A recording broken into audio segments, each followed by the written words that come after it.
exposé de Sandro Franceschi. Merde, j'ai perdu l'onglet. Excusez-moi. Et donc, il va nous parler de mouvement brownien conditionné à rester dans un... Enfin, réfléchi, pardon. Réfléchi dans un quart de plan, je crois, ou non? C'est dans des cônes? Ouais, dans un cône ou un cadran. Ok. Et de frontières de Martin, si je ne m'abuse pas. De Martine, j'imagine on dit Martine ou Martin. Ben, merci aux organisateurs. Alors, attends, excuse-moi juste, est-ce qu'on là, on voit pas encore ton... C'est en train d'être téléchargé, ta présentation, c'est ça ou... Je sais pas, moi je la vois, mais du coup... Ok. Moi, je vois juste le blanc. Ah, où tu dessines au... Non, on la voit. Ah, ok. Bon, je suis le seul à pas la voir. D'accord. Excusez-moi. C'est que Raphaël qui le voit pas ou... Bon, bah vas-y. Ça va apparaître. Chez moi. Super. Interrompez-moi si jamais il y a un souci, je peux m'arrêter. Oui, bah, du coup, merci aux organisateurs, Marie et Igor. Bon, même si on n'est pas au CIRM, moi j'ai la chance de faire l'exposé de Marseille quand même, donc ça fera déjà ça. Donc je vais vous parler de mouvement brownien réfléchi dans un cône, et plus particulièrement du cas transient. J'étais venu il y a 2 ans à Léa vous parler du cas récurrent, donc là c'est un peu la suite finalement de l'exposé d'il y a 2 ans. Rapidement, en guise d'introduction, un mouvement brownien réfléchi dans un cône, c'est rien d'autre que la version continue des marches aléatoires dans le cadran, qui sont assez étudiées dans la communauté Aléa. Et la motivation initiale de l'introduction d'un tel processus, c'était pour approximer en fait des grands réseaux de files d'attente. Donc, il y a des théorèmes limites qui permettent de converger vers ce mouvement brownien. Donc, c'est un peu la motivation de l'étude. Donc, rapidement, une différence entre le cadre discret et le cadre continu, déjà, c'est que dans le cadre continu, une simple transformation linéaire permet en fait de passer du cas du cadran au cas du cône. Et en fait, tous les résultats que je vais exposer ici, je vais les exposer dans le cadre du cadran, mais ils se généralisent de manière triviale au cas du cône. Donc voilà, il y a vraiment une équivalence entre les deux assez simple. Donc, le processus que je regarde, ce sera un mouvement brownien avec drift, avec des rives à l'intérieur du cône. Et la particularité, c'est qu'il y aura des réflexions obliques sur les bords, c'est-à-dire que quand le mouvement brownien viendra taper le bord, il se réfléchira, mais de manière oblique. Je préciserai un peu ce que j'entends par là. Et donc, j'ai 3 objectifs à mon exposé d'aujourd'hui. Le premier objectif, c'est d'étudier la probabilité d'absorption à l'origine, c'est-à-dire qu'il existe des cas où le mouvement brownien vient se coincer au bord, vient se coincer dans l'angle du cône et n'arrive plus à en ressortir. Et donc, c'est d'étudier un peu ce phénomène-là. L'objectif numéro 2, c'est d'étudier la probabilité de fuite le long d'un axe, c'est-à-dire qu'on verra qu'en fonction des modèles, vous pouvez le voir là un peu sur les schémas, le mouvement brownien va tendre vers l'infini, mais en se collant le long d'un axe.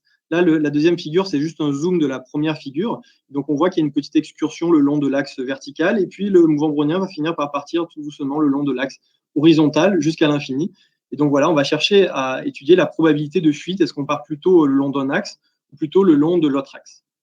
Et la troisième question qu'on se posera, ce sera enfin le fait d'étudier les fonctions de Green. Donc, il y a 2 comportements possibles du processus. Soit il est récurrent, c'est-à-dire que le processus revient toujours globalement au voisinage de tous les points. Et là, ce qu'on étudie en général, c'est la distribution stationnaire. Il n'y a rien d'autre qu'une proportion de temps que le processus passe dans un ensemble. Mais moi, je vais m'intéresser au cas transient, c'est-à-dire quand le processus tend vers l'infini. Et là, au lieu de s'intéresser à la proportion de temps, on s'intéressera tout simplement à la quantité de temps que le processus passe dans un ensemble A. Donc, c'est l'intégrale de 0 à l'infini, cette fois-ci, du temps que le processus passe dans cet ensemble. Et ça, c'est rien d'autre que ce qu'on appelle la fonction de Green. Et donc, c'est assez relié aux frontières de Martin. J'en parlerai à la fin de mon exposé. Donc voilà, ça, c'était nos 3 questions. Et pour nos 3 questions probabilistes, en fait, on va avoir des méthodes analytiques pour les résoudre. Donc, on va établir des équations fonctionnelles à noyau, comme c'est assez habituel ici. On va parler un peu de problèmes frontières, et je vais essayer un peu expliquer comment les résoudre permettent d'obtenir des solutions. Et un peu de combinatoire analytique, ce sera les ingrédients qui nous permettront d'étudier tout ça.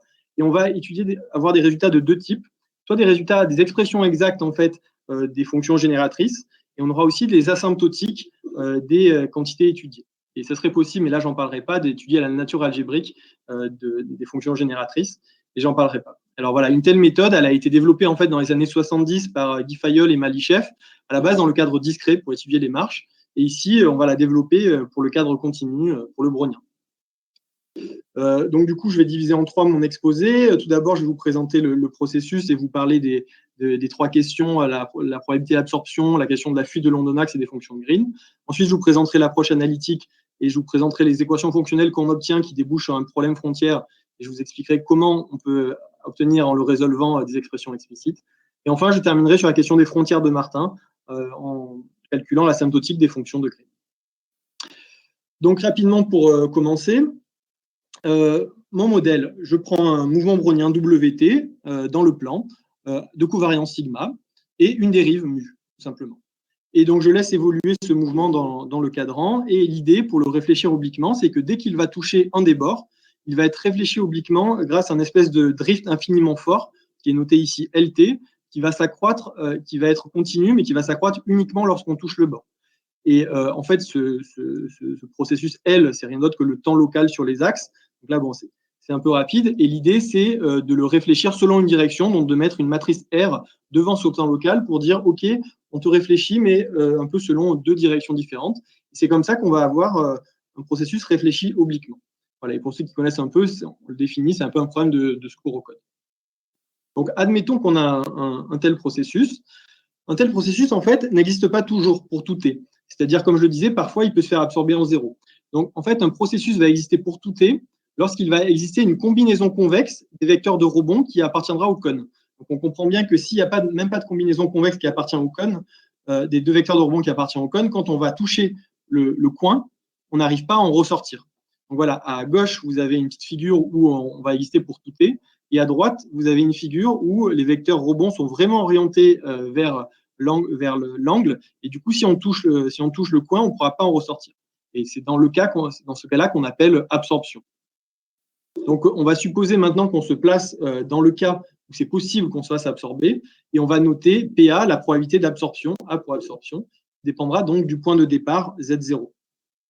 Et c'est possible de remarquer qu'en fait, cette probabilité d'absorption, c'est tout simplement 1 moins la probabilité que le processus tende vers l'infini. C'est-à-dire que c'est pas possible soit on touche en temps fini le coin, soit on tend vers l'infini, mais on peut pas tendre très lentement vers 0 sans jamais le toucher. Et donc, en fait, il y aura un peu 2 cas. Soit le drift sera négatif, et là, on touchera avec probabilité 1 l'angle du cône. Soit le drift sera positif, donc ramène vers l'infini, et là il y aura 2 situations. Quand le drift est positif, soit on va être absorbé en 0, soit on va s'échapper le long de l'infini, et donc on aura une probabilité d'absorption qui sera comprise entre 0 et 1, et c'est ça qu'on va chercher à déterminer. Alors ça, c'était mon objectif numéro 1. L'objectif numéro 2, pour en parler, j'ai besoin d'introduire les notions de récurrence et de transience dont j'ai parlé tout à l'heure. Donc il y a des conditions nécessaires et suffisantes sur les paramètres qui caractérisent ces conditions.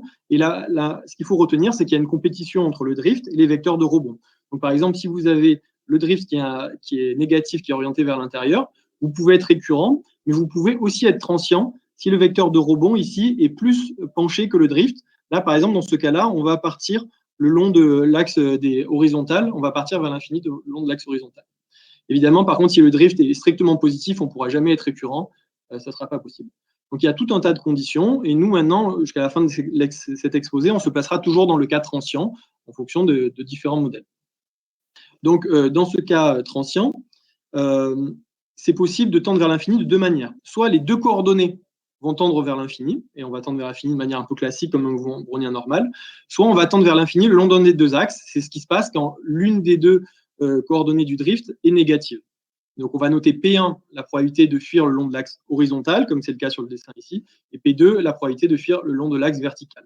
Et évidemment, on va avoir P1 plus P2 qui égale 1, et donc ça sera notre objectif, dans le cas de ce modèle-là que vous voyez ici, de calculer ces 2 probabilités qui seront strictement comprises entre 0 et 1. Et enfin, du coup, mon 3e objectif, c'est, comme je l'ai dit, de calculer les fonctions de Green. Donc, je les ai déjà introduites, qui sont la quantité de temps passé dans un ensemble. Et c'est possible aussi d'introduire ce qu'on appelle les fonctions de Green sur les bords, qui ne sont pas la quantité de temps passé dans un ensemble, mais la quantité de temps local passé dans un ensemble. Donc, c'est pareil, on intègre entre 0 et infini, mais cette fois-ci, le temps local. Et ça va nous donner une sorte de fonction de Green sur les bords. Et donc, ça, c'est notre objectif numéro 3. Et si j'étudie ces 3 problèmes, c'est qu'on va les résoudre un peu de la même manière. Et donc, j'introduis, ça c'est pour la slide suivante, aussi les opérateurs associés aux fonctions de Green de manière classique. Intégrer, par exemple, GF, on intègre F contre la fonction de Green.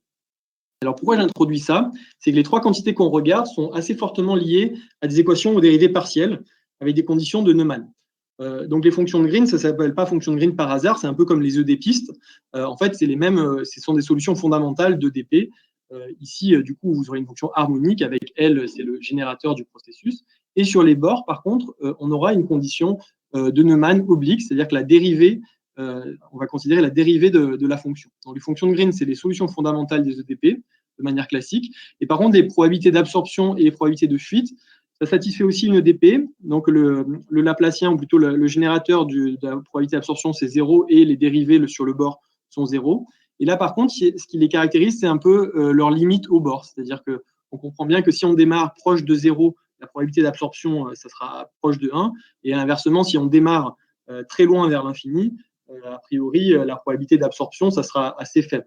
Et pareil pour les limites au bord, pour la probabilité de fuite, si on démarre le long d'un axe, très loin le long d'un axe, la probabilité de fuite le long de cet axe sera plus forte que le long de l'autre axe. Donc on retient un peu ces EDP qui auront tout à l'heure un peu une importance pour la question de la notion de frontière de Martin. Donc maintenant, je vous ai présenté mon problème. Je vais passer à la question de l'approche analytique dont je vous parlais tout à l'heure et qui est basée sur donc, des équations fonctionnelles à noyau. Donc l'idée, c'est d'étudier le noyau. Je n'aurai pas forcément le temps de le faire précisément ici, et d'introduire une surface de Riemann et un groupe dont je ne parlerai pas, et de prolonger analytiquement les fonctions génératrices.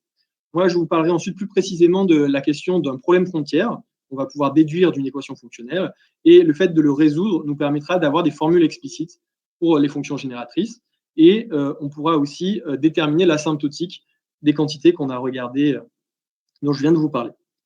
Donc, pour l'équation fonctionnelle, il faut des fonctions génératrices. Dans le cas discret, c'est des séries génératrices. Par exemple, ici, vous avez la série génératrice des fonctions de Green, qui c'était pour les marges dans le cas discret. L'analogue d'une série génératrice dans le cas continu, c'est rien d'autre qu'une transformée de Laplace, finalement. Et donc, la série génératrice, la fonction génératrice, ça sera la transformée de Laplace des fonctions de Green, que je note L. De la même manière, je vais noter L1 et L2, la transformée de Laplace des fonctions génératrices sur le bord, des fonctions de Green sur le bord. Et comme on a trois problèmes, j'ai noté L tilde, les transformées de Laplace des probabilités d'absorption, et L chapeau, les transformées de Laplace des probabilités de fuite. Et donc, grâce à ces transformées de Laplace, on va obtenir une équation fonctionnelle. Donc là, c'est l'équation fonctionnelle qui concerne les fonctions de Green. Donc on voit de manière assez classique, à gauche, il y a ce qui se passe à l'intérieur du cadran, et à droite, ici, il y a ce qui se passe sur les bords. Donc là, c'est le noyau qui dépend de la matrice de covariance, sigma, et du drift, mu. Et L, c'est la transformée de Laplace à l'intérieur. Et là, les deux fonctions K1 et K2 qui sont devant les transformées de Laplace sur les bords, elles dépendent des vecteurs rebonds, dans ce qui se passe sur le bord. Et on constate ici qu'on a un terme un peu plus compliqué, qui rendra l'étude compliquée, qui va dépendre du point initial, Z0, où démarre notre mouvement. Donc voilà, pour établir une telle équation fonctionnelle, en fait, ça vient de la formule d'Ito, tout simplement, ou alors des EDP que je vous ai présentés tout à l'heure. Si vous faites un certain nombre d'intégrations par partie sur ces EDP, vous pouvez obtenir ces équations fonctionnelles. Et donc, des équations fonctionnelles, là, je vous ai présenté celles des fonctions de Green, mais il y a les mêmes qui sont similaires pour les probabilités d'absorption et pour la probabilité de fuite, avec le même noyau, mais par contre, des coefficients différents sur les bords. Et on voit aussi que la différence de ces trois équations pour nos trois problèmes, c'est que c'est ce terme supplémentaire, et pour les probabilités d'absorption, il n'y a pas de terme supplémentaire, et ça va rendre l'étude du coup un peu plus simple. Donc, maintenant, je vais essayer de vous parler des problèmes frontières et vous expliquer comment on obtient un problème frontière grâce à ces équations fonctionnelles. Donc, qu'est-ce que c'est comme problème frontière? C'est fait de deux conditions. Une condition de régularité sur un ensemble et une condition frontière. Donc, le mieux, c'est de donner un exemple pour comprendre. Par exemple, vous allez chercher une fonction qui va être méromorphe dans le disque unité avec un pôle d'ordre 0 en 1 et qui vérifie la condition i de x bar égale i de x, c'est-à-dire qu'elle va recoller la partie supérieure et inférieure du cercle. Et donc, si vous cherchez une fonction toute simple comme ça, qui vérifie ça, en fait, il n'y en a qu'une seule. C'est juste la fonction x plus 1 sur x. Vous voyez qu'il y a un pôle d'ordre 1 en 0. Et vous voyez que la conjugaison, là, va 1 sur x égale x, donc du coup, elle va vérifier i de x égale i de x bar sur le bord.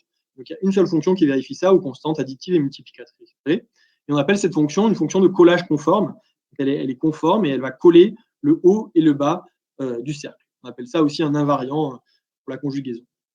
Alors, moi, je vais avoir pareil, un problème frontière, exactement pareil. On va pouvoir déduire, sauf que là, au lieu d'être sur un cercle, ce sera sur une hyperbole. une hyperbole qui est intrinsèquement liée au noyau. Je ne vais pas expliquer comment on la trouve, mais c'est lié au noyau. Et du coup, on va avoir une condition frontière qui va relier la transformée de Laplace, et ça va être L1 de y bar, qui va être une fonction g fois L1 de y, plus une autre petite fonction g. Et donc, ça, en fait, un tel problème frontière, on peut l'obtenir directement avec l'équation fonctionnelle en annulant le noyau de manière un peu classique, et on obtient ce problème frontière sur une hyperbole. Et donc, évidemment, là, je vous ai présenté un problème frontière, mais il y en a trois pour les trois problèmes que je vous ai présentés, avec à chaque fois des fonctions différentes, G, G tilde, G chapeau.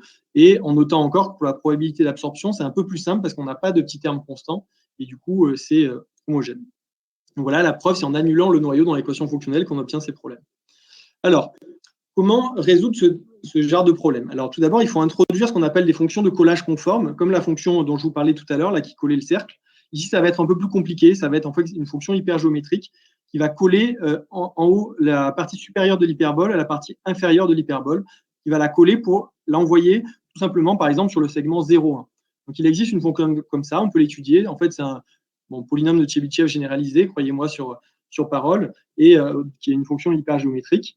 Et donc, on introduit une telle fonction en fait, de collage conforme qui va recoller les deux parties de l'hyperbole pour transformer le problème frontière de Karleman, dont je vous avais parlé tout à l'heure sur l'hyperbole, en ce qu'on appelle un problème frontière de Riemann. C'est-à-dire que si vous composez votre transformée de Laplace par W-1, vous allez non plus relier L1 de y bar à L1 de y, mais vous allez relier, si vous avez M, qui est la transformée de Laplace composée par W-1, vous allez relier la limite de M au-dessus de la coupure à la limite de M en dessous de la coupure. Vous allez avoir des fonctions méromorphes avec une coupure au milieu. Et du coup, ça, c'est ce qu'on appelle un problème frontière de Riemann, qui est de la forme, du coup, M plus égale H moins M moins, où plus et moins, c'est les limites supérieures et inférieures le long de la coupure. Donc ça, c'est grâce à la fonction de collage conforme qu'on a pu obtenir un tel problème. Et un problème frontière de Riemann, en fait, c'est pratique, on sait le résoudre, en fait, grâce à des fonctions d'analyse complexe un peu connues qui s'appellent les formules de Sokowski-Plemmelj. En fait, vous introduisez une intégrale, une fonction définie par une intégrale, qui est tout simplement l'intégrale sur un chemin de f de t sur t moins z. Par exemple, pour vous simplifier, prenez petit f égale 1. Du coup, ça fait tout simplement un log de a moins b sur a moins z sur b moins z, et vous voyez que vous allez avoir une coupure. Et du coup, f, ça va être une fonction sectionnellement analytique, c'est-à-dire qu'elle sera analytique partout sauf sur la coupure, et elle va avoir une limite de part et d'autre de cette coupure.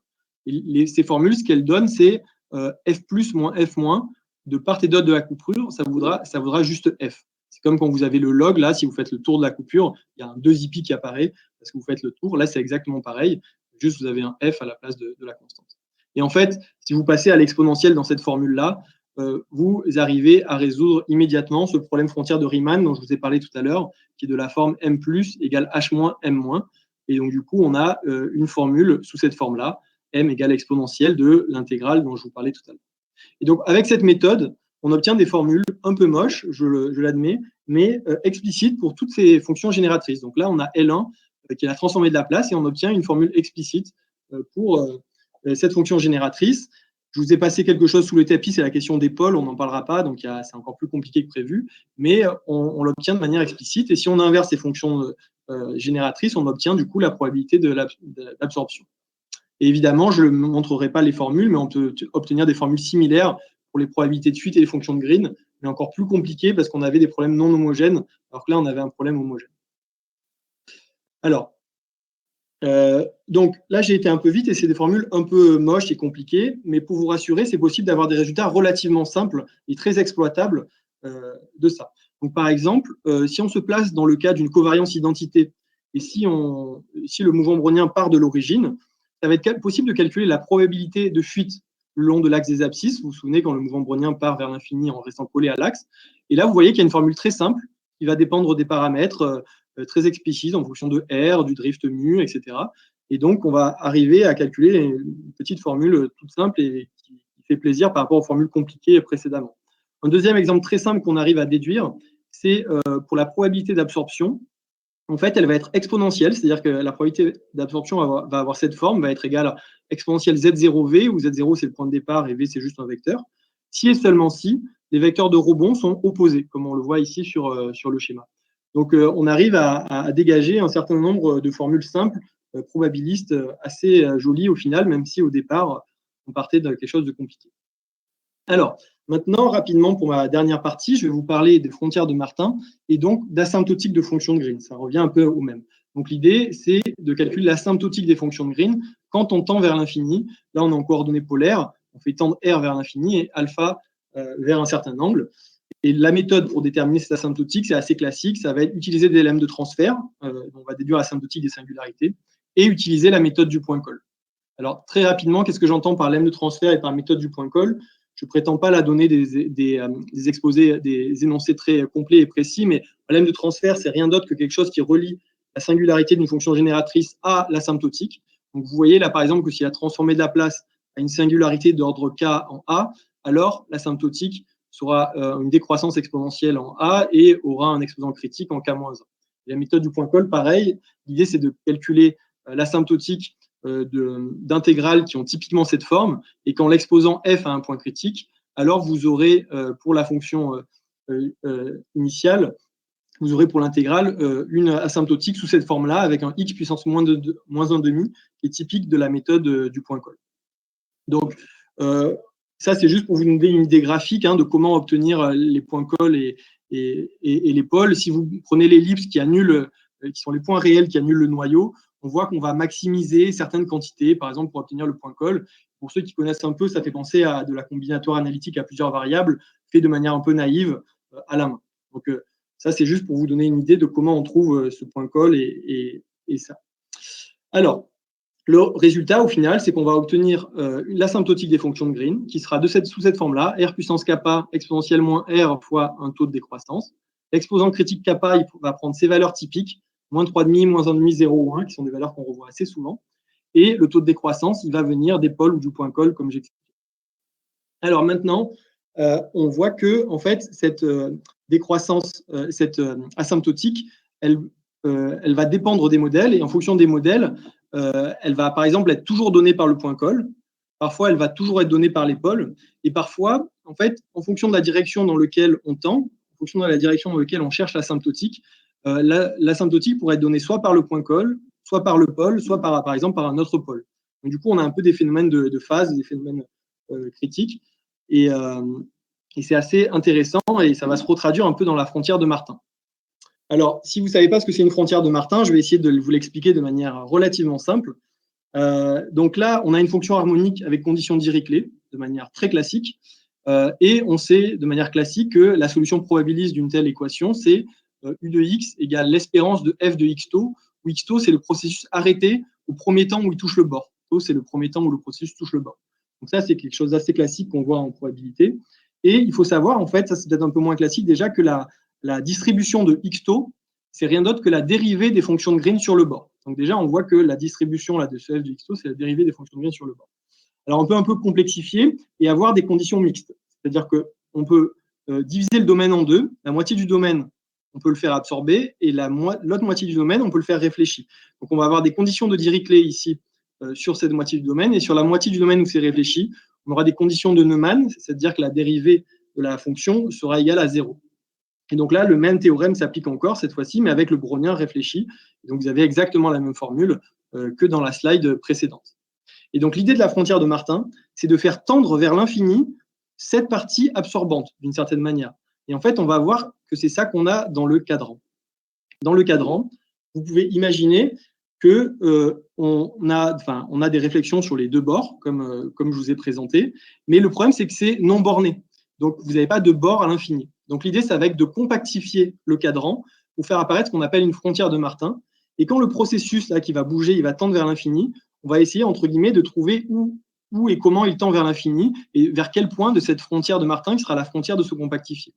Et du coup, la solution de cette même EDP, ça sera pareil, mais sauf que ce sera x infini. Et la loi de x infini sur la frontière de Martin, ça sera donné par ce qu'on appelle le noyau de Martin, qui sera d'une certaine manière la limite de la dérivée des fonctions de Green, dont je vous ai parlé à la slide précédente. C'est un peu technique, mais en tout cas, juste pour comprendre que c'est juste la généralisation des EDP dont je vous ai parlé tout à l'heure, grâce à une compactification, ça permet de le faire. C'est ça qui fait apparaître la frontière de Martin.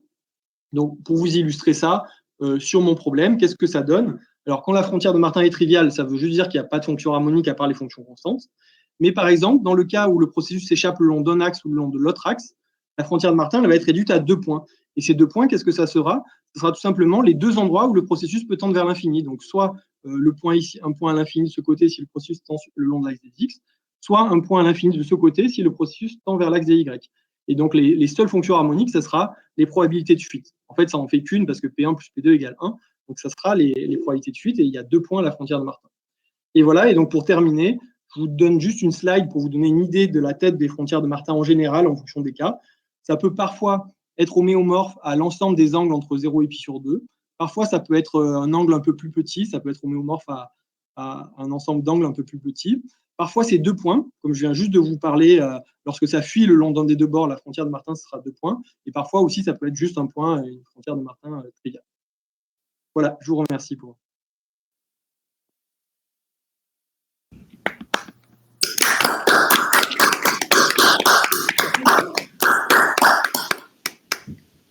Merci beaucoup.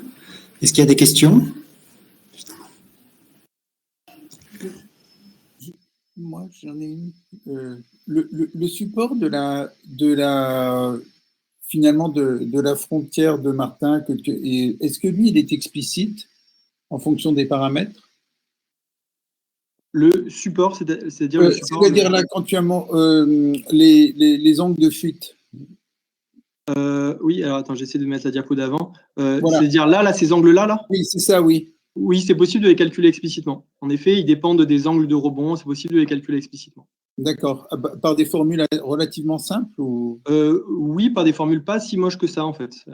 rationnelles ou oui, en tout cas, dans le demi-plan, c'est des formules rationnelles qui dépendent des angles de rebond, des trucs même relativement simples. Ouais. D'accord. Merci.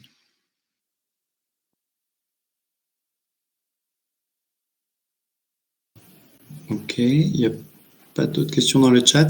Et à un moment,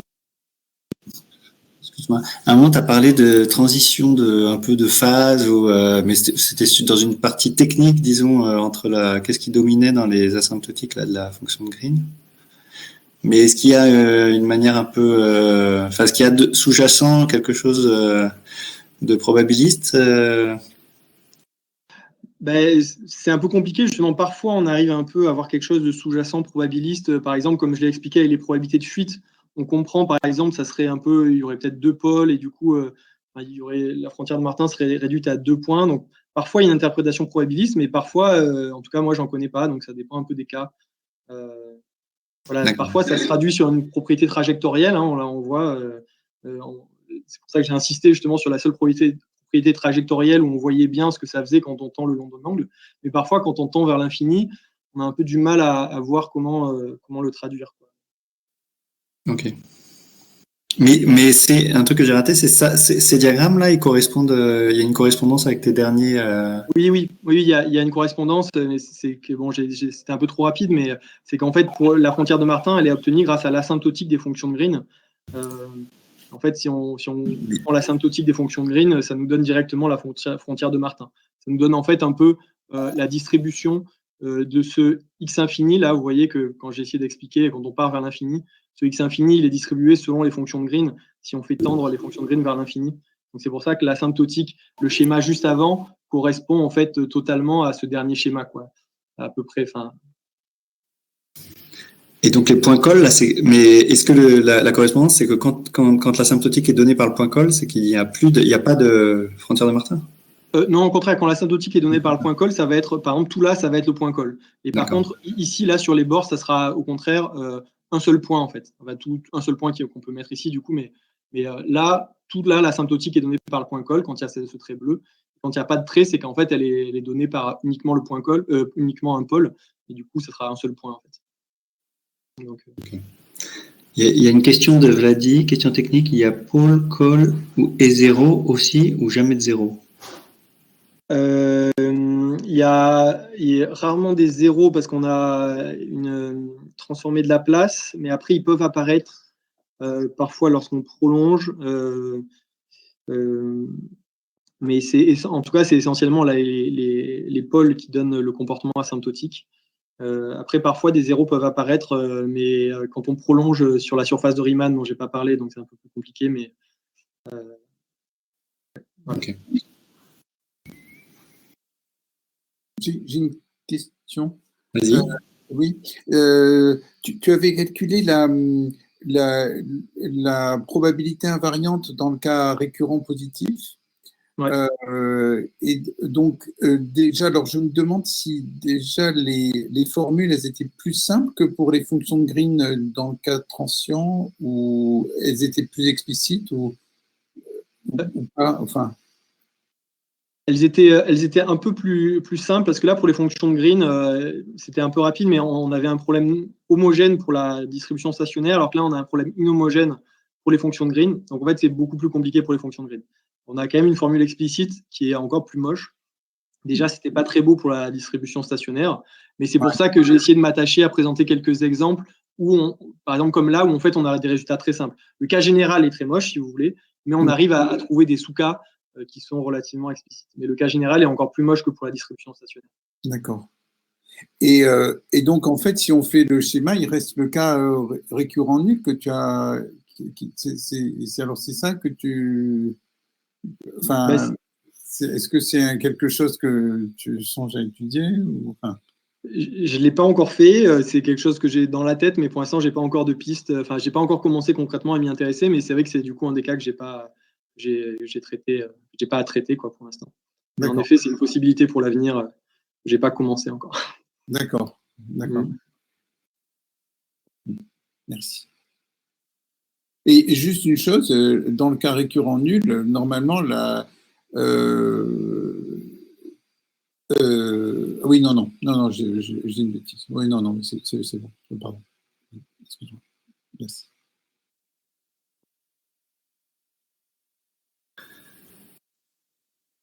Ok. Enfin, dans le cas récurrent nul, du coup, il n'y a pas de frontière de Martin, ça n'a pas de. C'est exactement ça, oui. J'avoue, je ne sais pas trop. Je n'ai pas du tout réfléchi à ce cas-là. Mais je dirais qu'elle est triviale, en tout cas, si on a une. En tout cas, par exemple, si vous prenez, c'est pas exactement pareil, mais si vous prenez un mouvement brownien sans drift, absorbé au bord du cadran, ça vous donne, la frontière de Martin est réduite à 1 point, donc elle est triviale, et enfin à 2 points du coup. La seule fonction qui marche, c'est xy, tout simplement. Si vous prenez un brownien standard, xy, vous voyez que c'est une fonction harmonique qui s'annule sur les bords. Bon, là, d'une certaine manière, on est un peu récurrent nul. Enfin, on n'est pas récurrent parce qu'on a absorbé, j'ai une bêtise. Mais non, en tout cas, ouais, je ne sais pas. Pour le cas récurrent nul, je ne sais pas. Ok.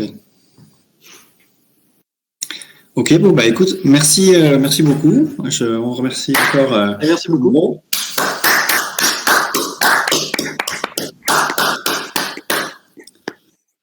Et puis, bonne baignade dans les calanques et bonne montée au Mont Puget pour les plus sportifs. Merci. Et puis, à demain. Merci, à demain. À demain. Bonne soirée tout le monde.